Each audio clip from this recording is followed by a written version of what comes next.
should not repeat it again and again, nor indulge in it. For the accumulations of sin is painful,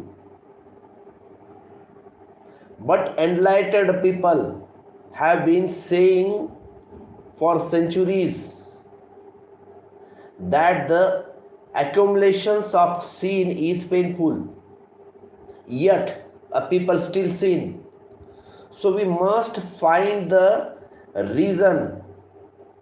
People don't even want to give up a suffering.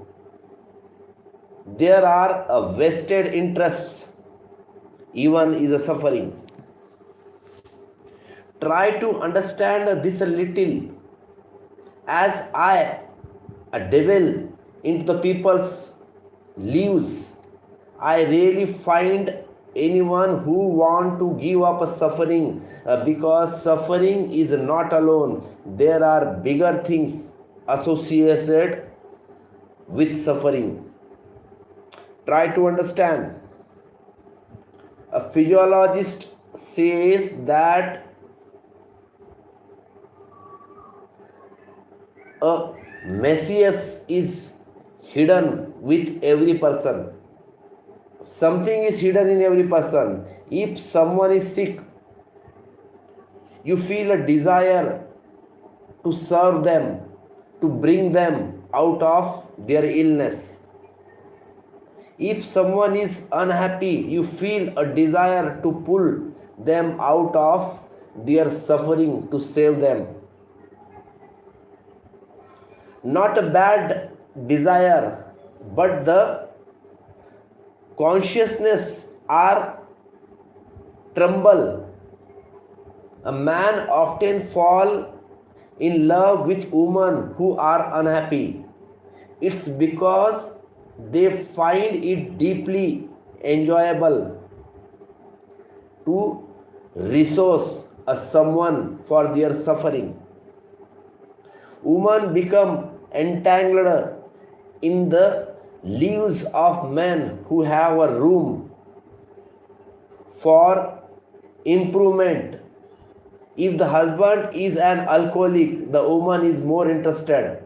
There's a joy in reforming him, an opportunity for a salvation.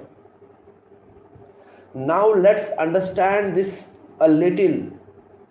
If you loved a woman because she was sick and ill, and you wanted to help her, to bring her out of her suffering, then she won't be able to let go of her suffering because letting go of her suffering would means losing your love as well. If a woman is insistent that her husband quit drinking, and if quitting alcohol is a reason for all their love, then the husband won't be able to quit drinking because quitting means the relationship is over. The relationship is over. People ask me, if we change, won't it have an impact on our relationship? If we meditate, won't our relationship transform? Tell them this carefully. They will transform because all your relationships are filled with your illness. If meditation change one, the others will also begin to change.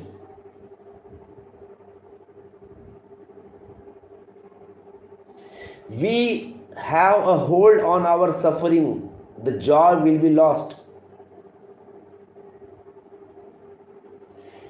Your selfishness will be hidden even in your suffering.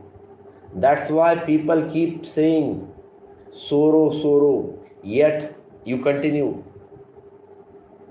There must be some joy in it, even from your suffering. There must be some kids of ray of happiness coming. If you are a woman and a husband or lover falls in love with you because you are weak, fair, and sick, you will not be able to recover because health will mean this husband is gone. He will then find another sick woman who he can pity, love, sympathize with, take to the hospital, and around who he can act as a saver, a saying, a look, I am saving her, I am delivering her. There are people who marry a prostitute. They want to be a saved. A marriage isn't a big deal. What does a prostitute have to do him? A marriage. But a prostitute need to be a saved. But they face a serious problem. I know a man who married prostitute and then got into the trouble because the prostitute was no longer a prostitute. First, they received her. The fun was receiving her. Then the prostitute became his wife and the fun was gone. He started chasing another prostitute. Now the wife screams and cries, you married me, you saved me, why you are leaving me now? What happened? Even he doesn't understand what is the matter. The matter is quite simple, a matter of mathematics. As long as she was a prostitute, the interest in her was there. As soon as she was no longer a prostitute, the interest is here vanished. She become an ordinary woman now. There were many such ordinary women. Now if they want to maintain their interest, the wife must be remain a prostitute so they can continue to recuse and the work can be continued. We have a vested interest in suffering.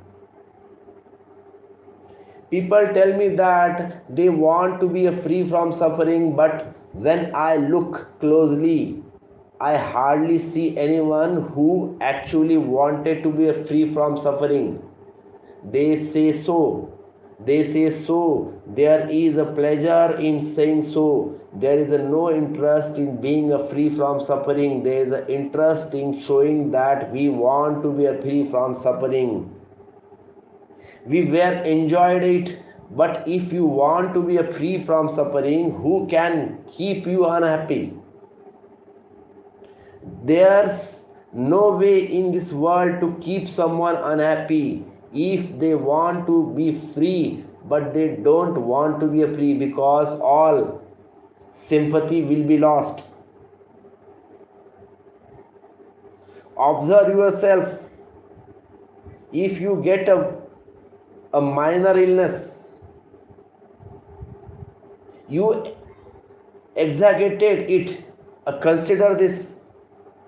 If you get a slight headache, you feel as the entire mountain, the Himalayas, has fallen upon you. Why do you exaggerate so much? Because when you exaggerate, others' eyes fill with sympathy. telling each other, I am very sad. Why? What is the point of discussing a suffering? It's bring a sympathy to people eyes, a little a deception of love. It seems like people are interested in me. That's I am important. People are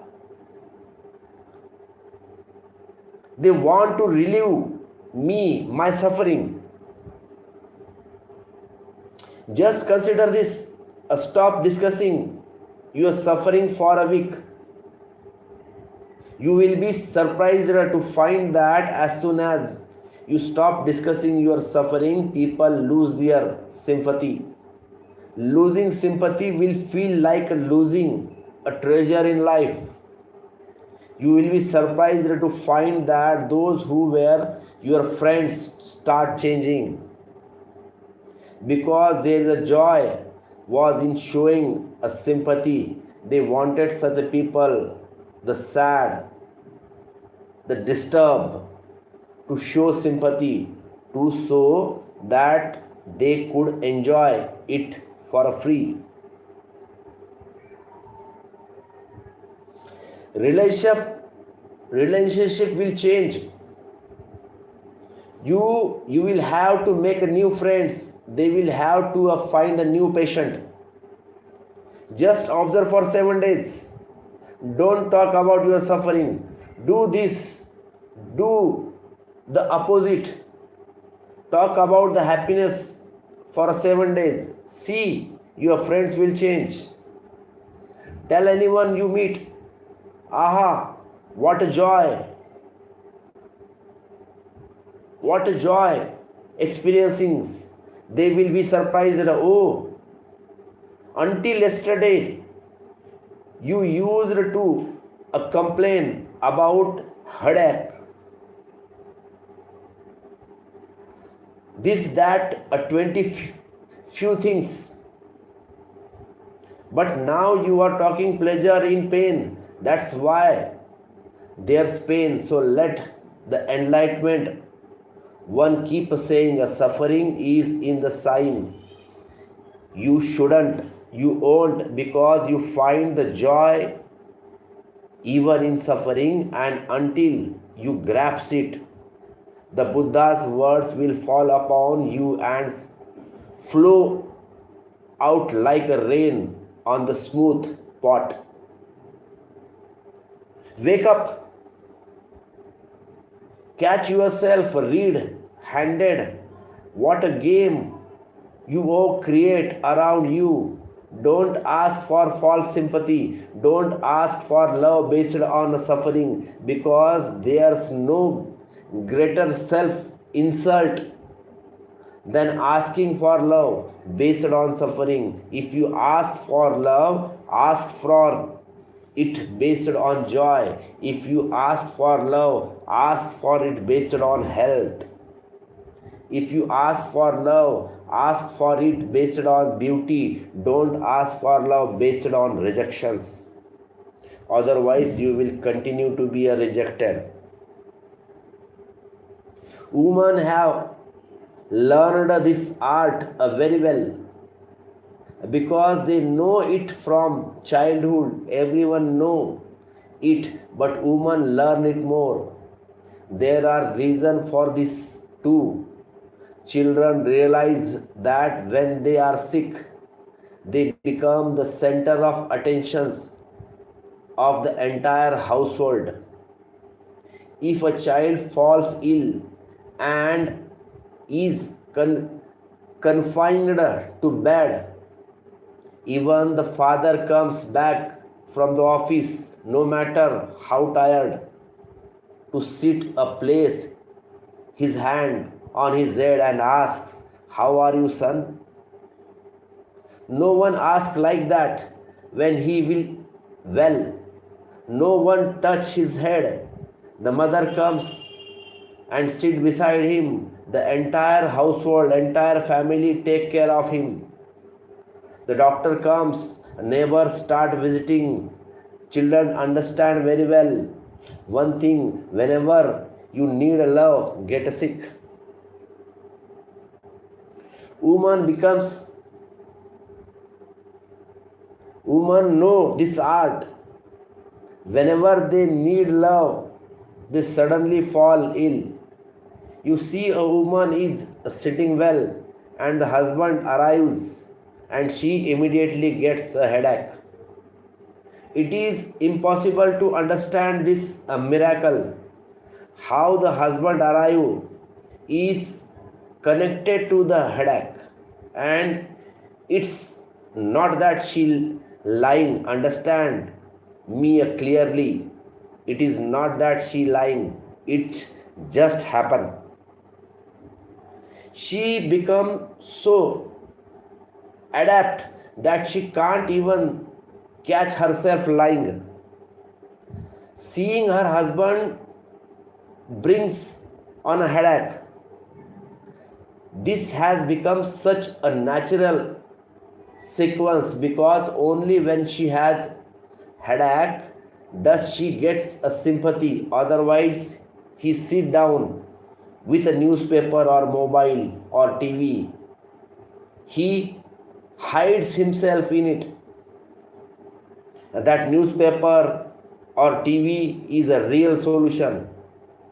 He reads same newspapers 3 times a day. He does the same things at the office and he reads it again and again when he come home. He hides behind the newspaper hoping escape. It is umbrella.